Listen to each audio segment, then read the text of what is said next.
Gosh, have you ever witnessed a frightful killer whale attack at SeaWorld? What about the fabled attack of Tilikum at SeaLand of the Pacific?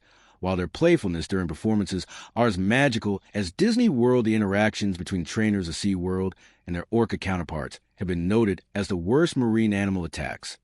So today, let's take a look through the secret history of different ocean amusement parks and their most notorious killer whale attacks. Number 1, the Kelly Burn incident. If all the SeaWorld encounters that have gone wrong are like the dinosaurs from Jurassic Park, Tilikum is without a doubt the T-Rex. The first of the attacks took place when Tilikum was a young calf at a small Canadian theme park called SeaLand of the Pacific. There, he was reportedly used to being bullied by some of the older orcas, a habit which caused him to grow up aggressive, eventually resulting in an incident where he snapped at his trainer, Kelty Burn, while an audience watched on in horror. According to eyewitness reports, the 21-year-old had accidentally slipped into the still giant juvenile's pool when she wasn't supposed to, and in response, the whale bit on her leg and started to pull her underwater repeatedly while she screamed for help. As you can imagine, having thousands of audience members watch a young trainer being attacked in front of them was bad business for the park, so it closed the following year.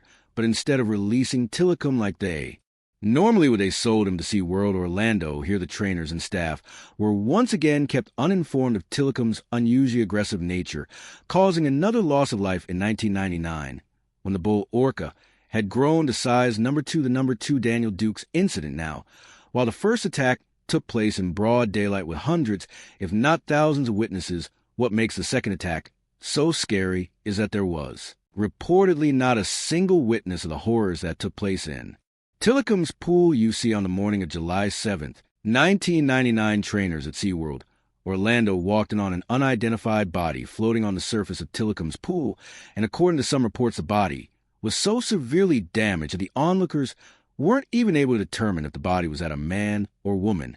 As it turns out, a 27-year-old homeless man named Daniel Dukes had somehow found his way into the orca hangar and jumped into the worst pool possible. While no footage was ever released, the autopsy revealed that Dukes had been dragged into the pool and mutilated repeatedly by the angered whale number 3, the Dawn Brand number 3 show incident.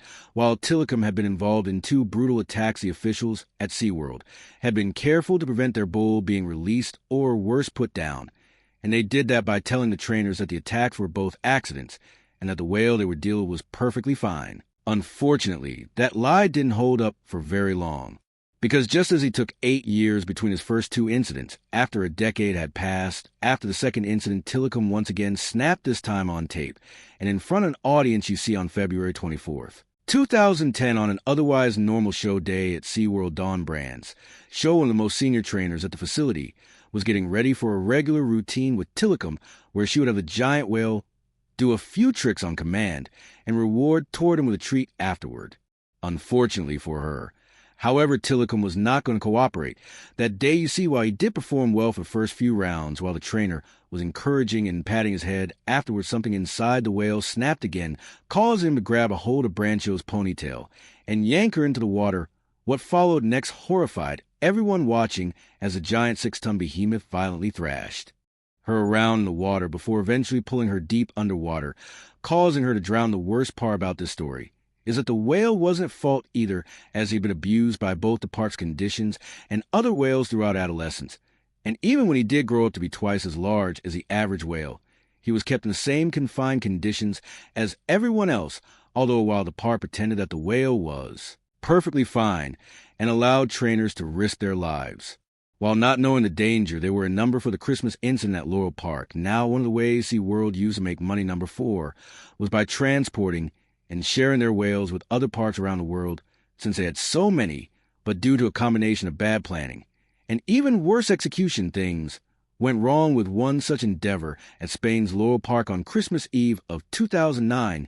You see, over the past year, SeaWorld had been building up to loaning 4 of their orcas to the Spanish park, but they didn't take the time to properly train the performers at the park, and one of those trainers was a man named Alexis Martinez, who was 29 on the fateful day that the infamous incident happened. You see, while trying to train the whale something he had never done.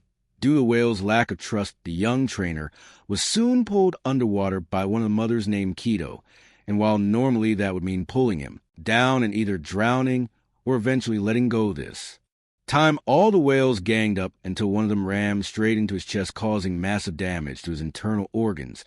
According to one report, his chest was reported having been caved in due to the force of the impact, and according to another one, there were even some bite marks on the young trainer's body, suggesting even more damage than previously imagined. Number 5, Ken Peters' near-death experience now, while number 5, the instances we mentioned earlier have definitely been cases of unexpected attacks where the victims weren't able to respond in time. By contrast, if the trainer does get to react and is experienced enough, the situation can sometimes be turned around. That is what happened to Ken Peters in 2006 during a show at the San Diego SeaWorld.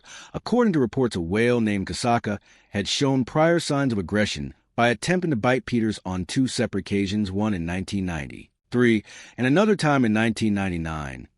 This is probably why, when during the show Kasaka got agitated by the cries of her young calf and grabbed Peters, he was prepared. Instead of thrashing around, he focused on maintaining his breathing, as the whale repeatedly pulled him to the bottom of the pool, keeping him there for almost a minute each time.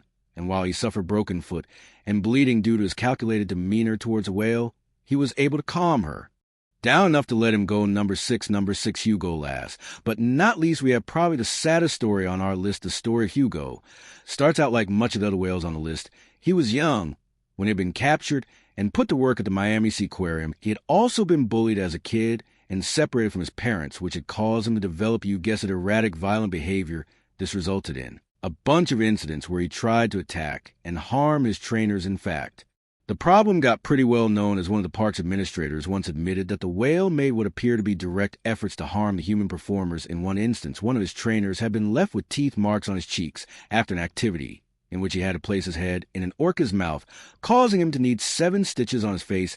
In another instant, trainer Chip Kirk was attacked by the whale, leaving him with a scar on his arm, while others across the creature's life suffered things like unprompted lunges and torn suits. But the most tragic part of the story is that for the most part, the whale's aggression was actually directed toward himself. According to reports, a young male repeatedly used to ram into the container's walls at full speed in an attempt to hurt himself.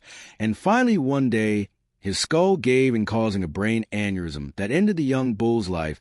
That was horrifying. Was an outro. Who takes the blame, orcas or trainers? Let us know down below, and don't forget to check out some of the most thrilling animal encounters of the North. But until then, this is the Wild Vault.